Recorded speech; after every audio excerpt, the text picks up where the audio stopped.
इंसान को इंसान का दर्जा दीजिए और अंबेडकर का संविधान पढ़िए। मूल मुद्दा छूट गया है। इस आस्था मंच का इसके माध्यम से यह मैसेज था, हर घर में संविधान हो, हम हर घर में अंबेडकर हो।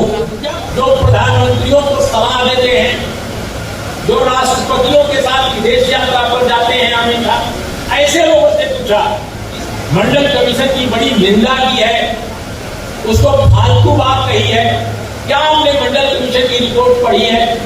आप कल्पना कीजिए इस देश की सरकार का कि वो सीए पर और एनआरसी पर इतना बड़ा कानून बना सकती है, इतना बड़ा अभियान छेड़ सकती है, तमाम विरोधों के बावजूद सीए एनआरसी। अभी कह रहे हैं कि कोरोना अब चला गया, अब सीए एनआरसी जल्दी लेके आ रहे हैं।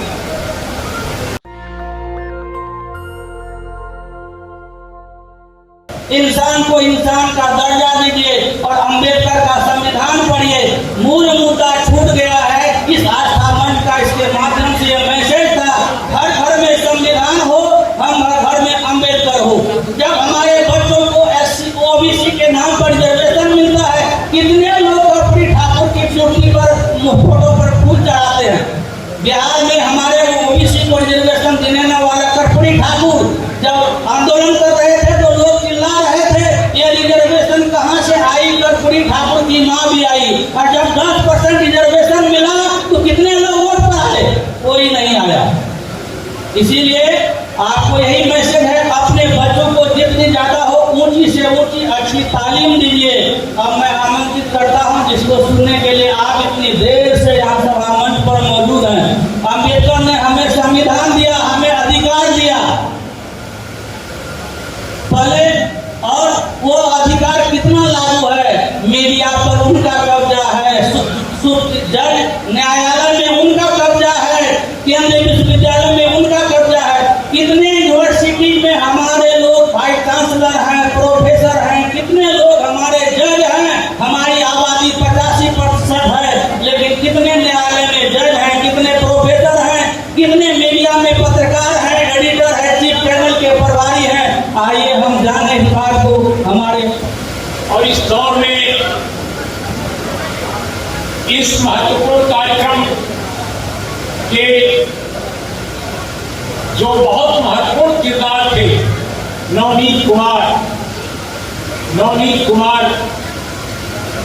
काल कौलित हो गए।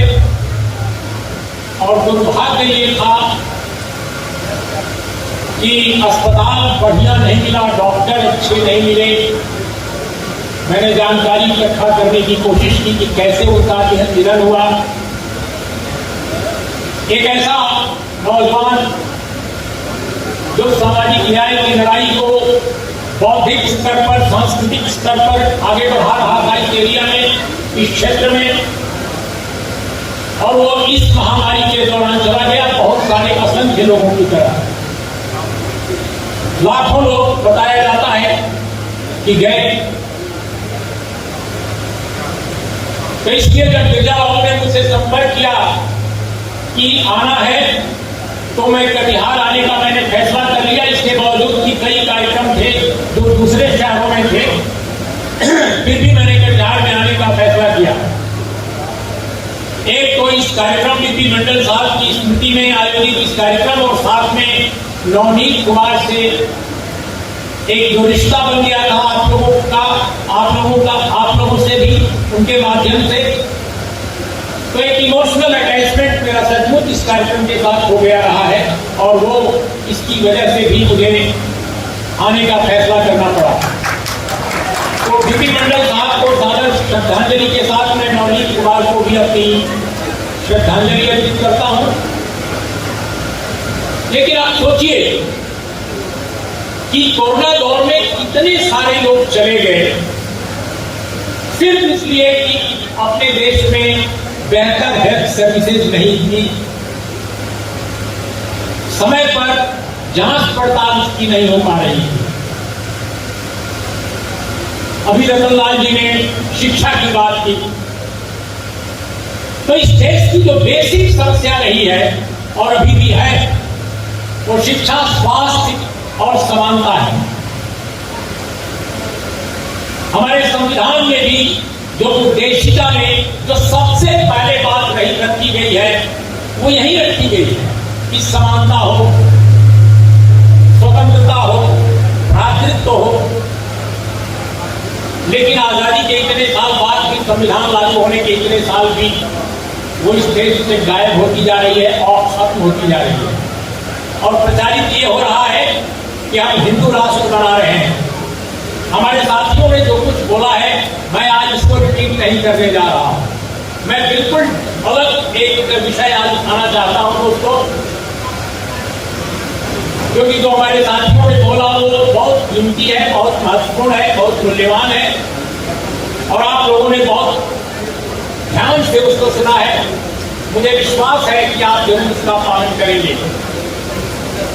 आज रतनलाल जी बोल रहे थे अंग्रेजी में शिक्षा की बात, तो मुझे याद आया कि कुछ साल पहले मैं इसी हाल में बोल के गया था कि आप लोग अपने आमदनी के पैसे का एक हिस्सा अपने बच्चों की अंग्रेजी में शिक्षा पर खर्च कीजिए, अंग्रेजी में बच्चों को पढ़ाइए। और दूसरी बात मैंने कही थी कि पूरे सीमांचल में गांव-गांव, कस्बे-कस्बे स्टडी सर्किल नुमा ऑर्गेनाइजेशन बिल्ड कीजिए। ये भी मैंने कहा था, गिरजा बाबू को याद होगा। मुझे पता नहीं कि स्टडी सर्किल या इस तरह का ग्रुप बनाकर कोशिश की गई कि नहीं कस्बों में, गांव में अंग्रेजी स्कूलों को कितना खोला गया, शिक्षा के विस्तार में लोगों ने कितना कंट्रीब्यूट किया और आप सबको अपने बच्चों के लिए क्या बेहतर अंग्रेजी स्कूल मिले या नहीं मिले मैं नहीं जानता, लेकिन ये बहुत महत्वपूर्ण बात है जो हमारे कुछ मित्रों ने आज कही है। दोस्तों, अब थोड़ी बात मंडल कमीशन के हवाले आज की राजनीतिक परिस्थितियों पर बोलकर मैं अपनी बात खत्म करूंगा।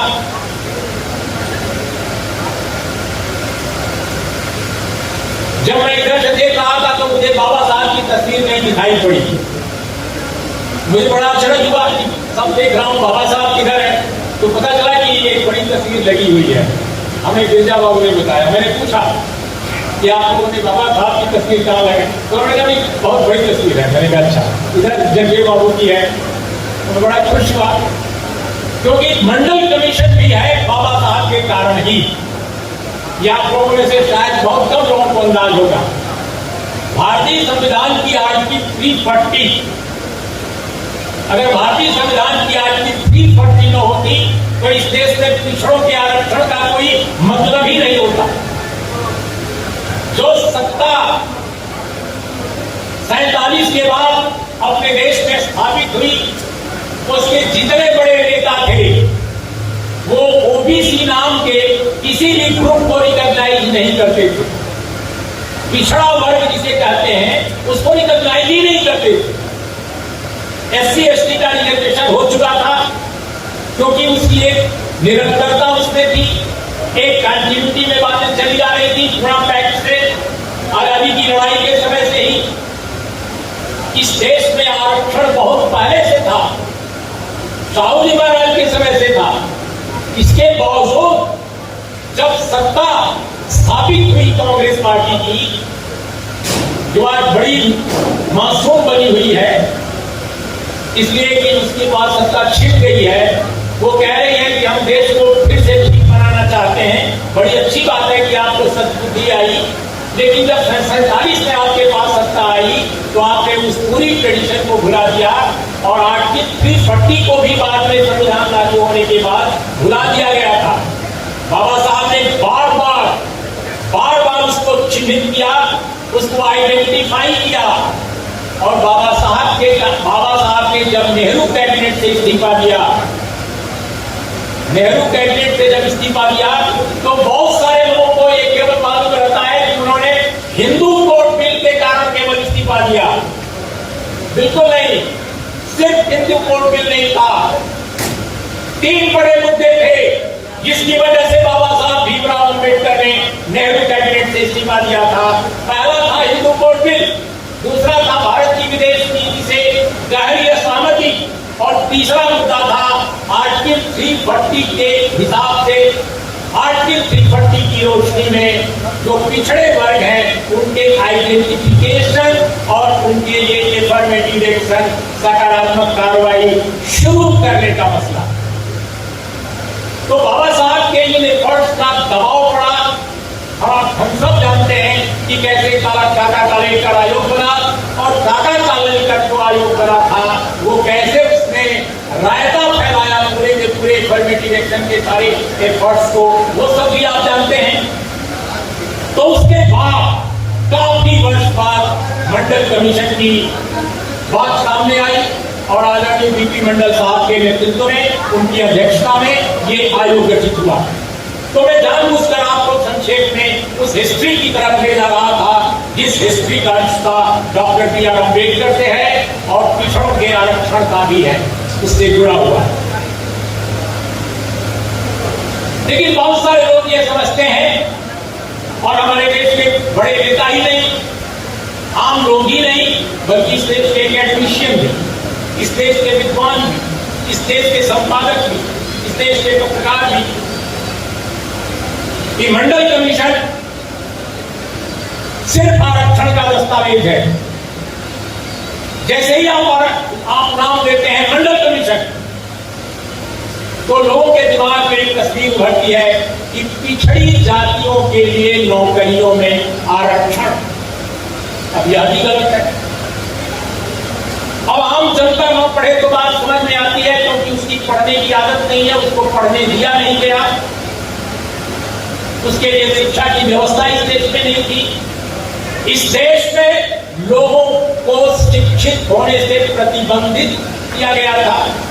शिक्षा का अधिकार कुछ ही लोगों को था, इसलिए पढ़ने की आदत नहीं है आम जनता को। किताब उपलब्ध है बाजार में, लेकिन लोग 13-14 तरीके तरह के जूते खरीद लेते हैं पैसा होने पर, 50 साड़ियां, 10 सूट खरीद लेते हैं, लेकिन किताब खरीदने में कोताही करते हैं। तो मंडल कमीशन के बारे में अगर आम आदमी को ये नहीं मालूम है कि मंडल कमीशन क्या है तो बात समझ में आती है। लेकिन जब मैं शंभू कुमार की तरह या रतन लाल की तरह थोड़ा और कम उम्र का था, तो मंडल कमीशन को लेकर जो बाजार में प्रतिक्रियाएं हो रही थी, समाज में जो उथल पुथल मची थी, उस दरमियान एक बार मैंने तय किया, मुझे याद नहीं आ रहा है सन कौन सा था, कि मैं 6 बड़े अंग्रेजी के संपादकों से ये पूछूंगा कि मंडल कमीशन आपने पढ़ा कि नहीं पढ़ा है। और मैंने साहस करके, बल्कि उनसे भी कम उम्र का था, मैंने साहस करके भारत के 6 बड़े अंग्रेजी अखबारों के बड़े संपादकों से पूछा, जो प्रधानमंत्रियों को सलाह देते हैं, जो राष्ट्रपतियों के साथ विदेश यात्रा पर जाते हैं अमेरिका, ऐसे लोगों से पूछा कि सर आपने मंडल कमीशन पर तो बड़े बड़े एडिटोरियल लिखे हैं अखबार में, मंडल कमीशन की बड़ी निंदा की है, उसको फालतू बात कही है, क्या आपने मंडल कमीशन की रिपोर्ट पढ़ी है? तो आप जानते हैं 6 में केवल एक संपादक ने कहा कि हाँ पढ़ी है, 5 ने कहा कि नहीं पढ़ी है, लेकिन वे सारे लोग अपने अखबारों में बताते थे कि कैसे मंडल कमीशन खतरनाक बात है और बहुत बुरी चीज है, जात पात फैला रहा है ये आयोग। और हिंदी के संपादकों की तो बात ये थी कि वो तो पढ़ने लिखने से कोई उनको मतलब ही नहीं था। तो मेरे कहने का मतलब ये है, ये थोड़ा सा कम कर दो। तो कहने का मतलब यह है कि मंडल कमीशन केवल आरक्षण का दस्तावेज नहीं है, इसकी जो 40 रिकमेंडेशन हैं, 40 सिफारिशें, उसमें आरक्षण से जुड़े जो मसले हैं केवल उनको ही टच किया गया है। किसी मित्र ने सही कहा कि जाति जनगणना के प्रश्न को लिया गया है, लेकिन जाति जनगणना के प्रश्न को बिहार में लिया गया है। और आपको जानकर आश्चर्य होगा कि किसी भी एक राज्य में जाति जनगणना का अगर काम होता है तो उस राज्य के लिए तो वो काम की चीज हो सकती है, लेकिन केंद्रीय नौकरियों में पूरे भारत के लिए उसका कोई मतलब नहीं है। क्यों? क्योंकि भारत के संविधान के अनुसार जो जाति जनगणना है या कोई भी जनगणना, वो केवल भारत के जनगणना आयुक्त के कार्यालय से जो की जाएगी उसे ही वैध माना जाएगा, उसे ही कॉन्स्टिट्यूशनल माना जाएगा। वैलिडिटी केवल इसी की होगी।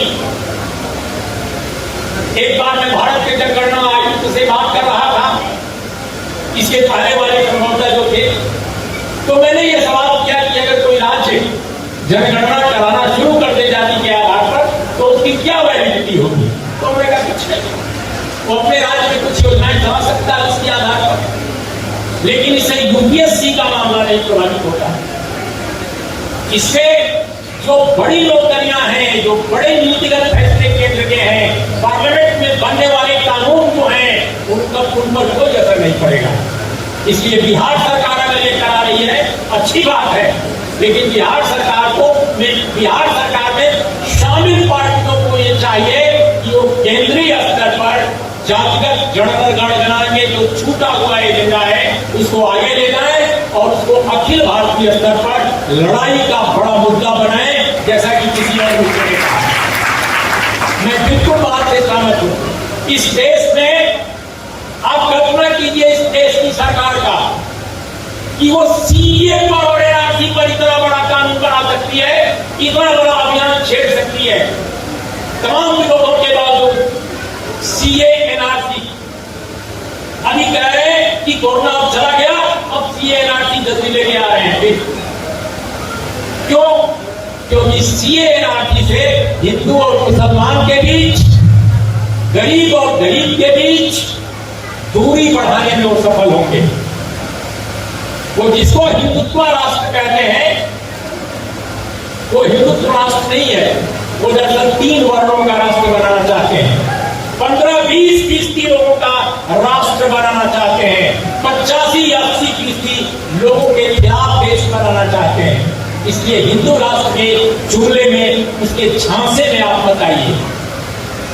बार बार इस बात को मैं कहता हूं जहां भी जाता हूं कि अगर आप दलित, आदिवासी, ओबीसी, माइनॉरिटी कम्युनिटी के लोग अगर एक मोर्चे बंदी आप नहीं करते कि ये हिंदू राष्ट्र नहीं है, ये ब्राह्मण, क्षत्रिय, वैश्य यानी ब्राह्मण बनिया गठबंधन का राष्ट्र है, अगर आप इसको नहीं प्रचारित करते तो जुमला जो हिंदू राष्ट्र का है वो आपको खा जाएगा, 80% आबादियों के भविष्य को तहस नहस कर देगा। तो ये बात भी समझने की है।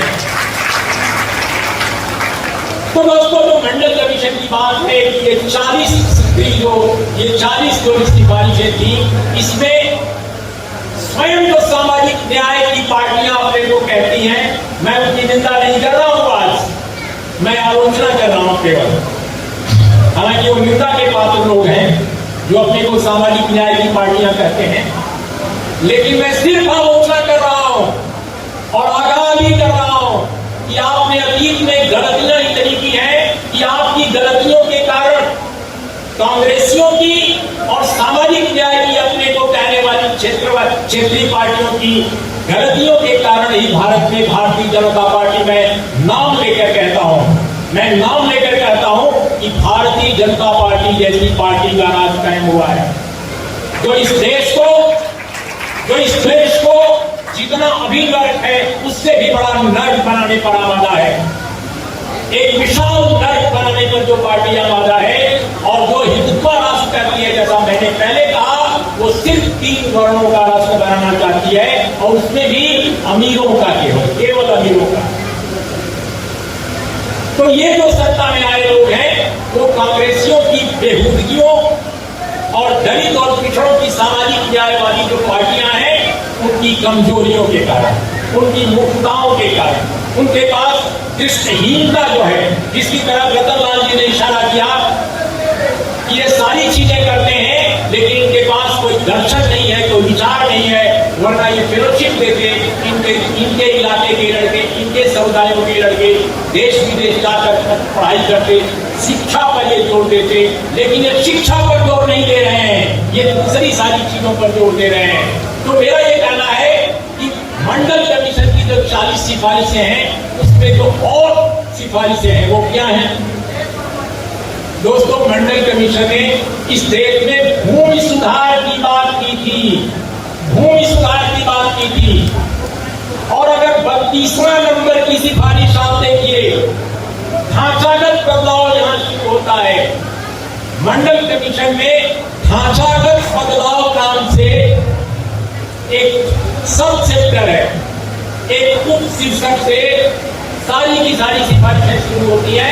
और अगर मैं घूम नहीं रहा हूं तो जो 32वें नंबर की सिफारिश है वहां से 37वें नंबर की सिफारिश तक सिर्फ और सिर्फ सामाजिक आर्थिक जो मसले हैं समाज के, उत्पीड़ित समाजों के, उनको उठाए गए हैं। और उसमें कहा गया है कि सामाजिक आर्थिक बदलाव के लिए, ढांचागत बदलाव के लिए सिर्फ केवल पिछड़ों के नहीं बल्कि संपूर्ण भारत के निर्माण के लिए भारत तरक्की तभी कर सकता है जब ये 52% लोगों की तस्वीर भी बदले और दलित और पिछड़े वर्ग तमाम जितने भी उत्पीड़ित समाज के लोग हैं उनको जमीनें उनको दी जाएं, उनको जमीनें दी जाएं, खेती के लिए जमीनें दी जाएं।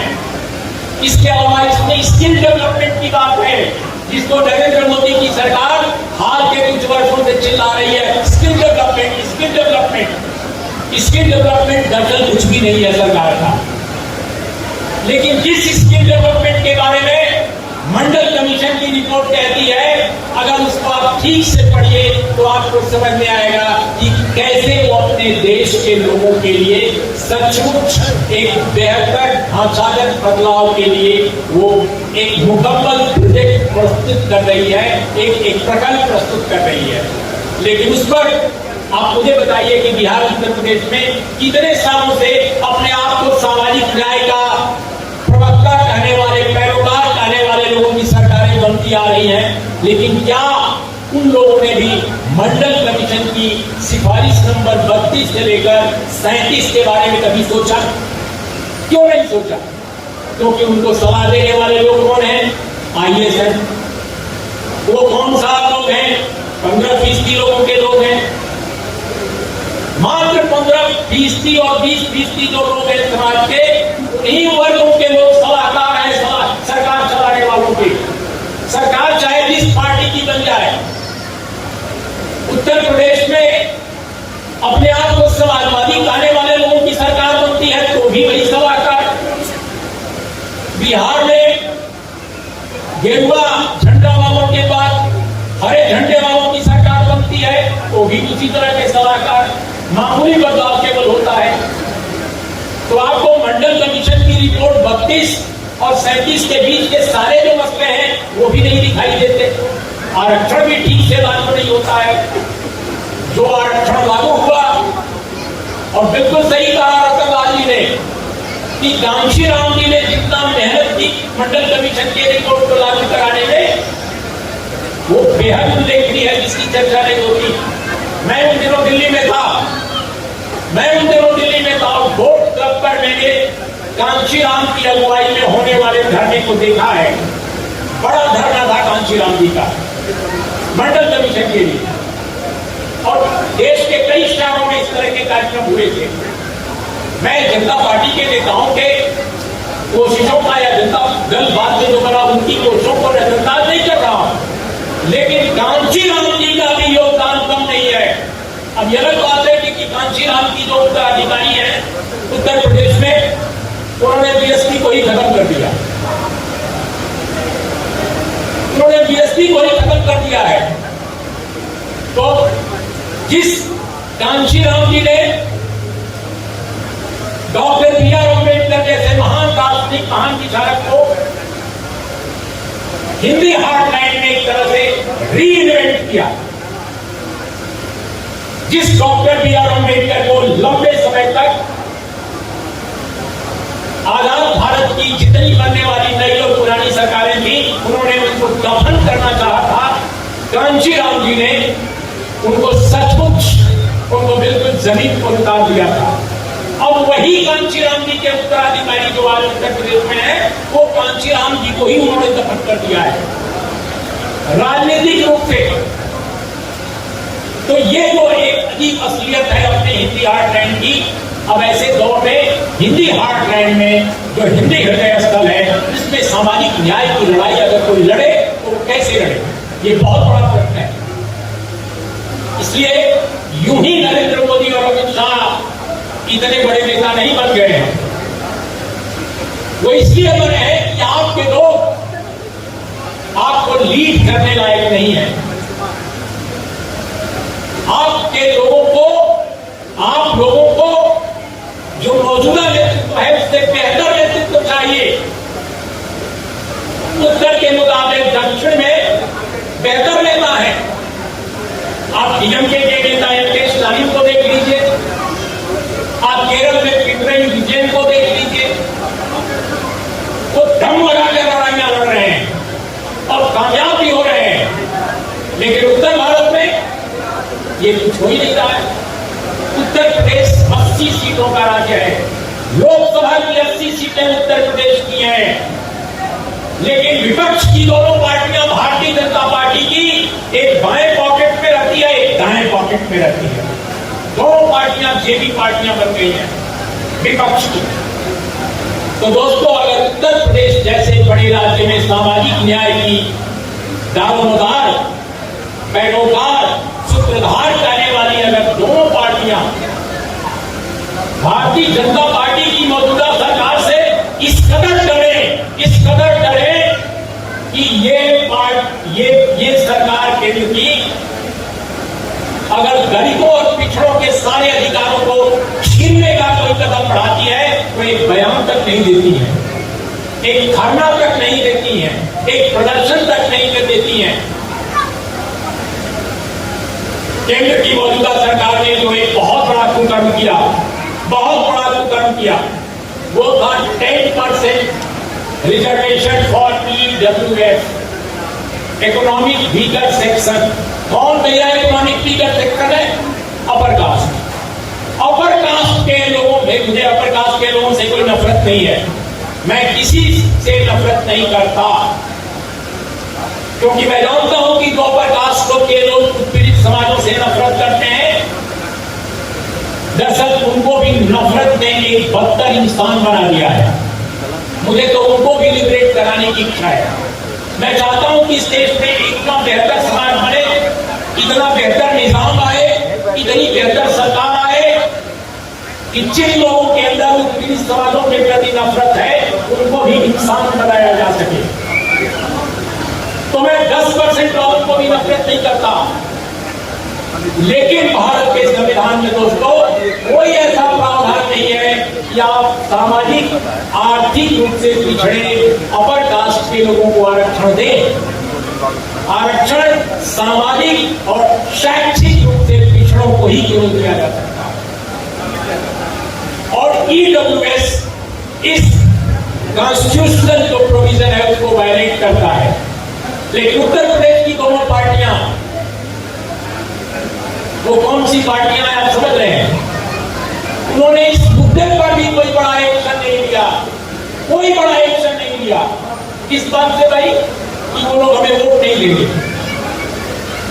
बताइए, अब वो चुनाव में भी फरसा लेकर परशुराम जयंती मनाने जा रहा था या परशुराम का मंदिर बनाने जा रहा था और अपने को कहता है समाजवादी।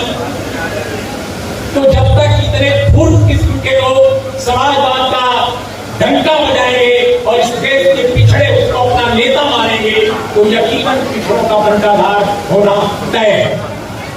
इसलिए दोस्तों, मेरा ये कहना है कि आज के दौर में अगर सचमुच अपनी मुक्ति चाहते हैं तो आपको एक बेहतर नेतृत्व पैदा करना होगा, और वो नेतृत्व तभी पैदा होगा जब आपके बीच से पढ़े लिखे लोगों के हाथ में नेतृत्व आए। आपके बीच से अगर लंदन से पढ़कर लौटा हुआ कोई लड़का नेता बनेगा, राजनीति में जाएगा, जो काम अंबेडकर नहीं कर सके, क्योंकि अंबेडकर के समय आप जैसे लोग नहीं थे। आज की तारीख में इस देश के दलित और पिछड़े आम लोग उस दौर के मुकाबले ज्यादा पढ़े लिखे हैं, ज्यादा समझदार हैं, ज्यादा ईमानदार हैं, ज्यादा तरफदार हैं। क्यों? क्योंकि आप लोगों को वाकई आपके नेताओं से बहुत योग्य हैं। आप लोग माफ कीजिएगा, मैं आपके नेताओं से ही मिलता रहता हूं, वो इतने अयोग्य हैं, इतने जाहिल हैं, इतने बेहुदे हैं कि मुझे गुस्सा आ रहा है उन पर। आप उन्हीं लोगों के कारण आपकी बर्बादियां हुई है। अगर आप लोगों के बीच से कोई आदमी आता तो यह हाल आज नहीं होता।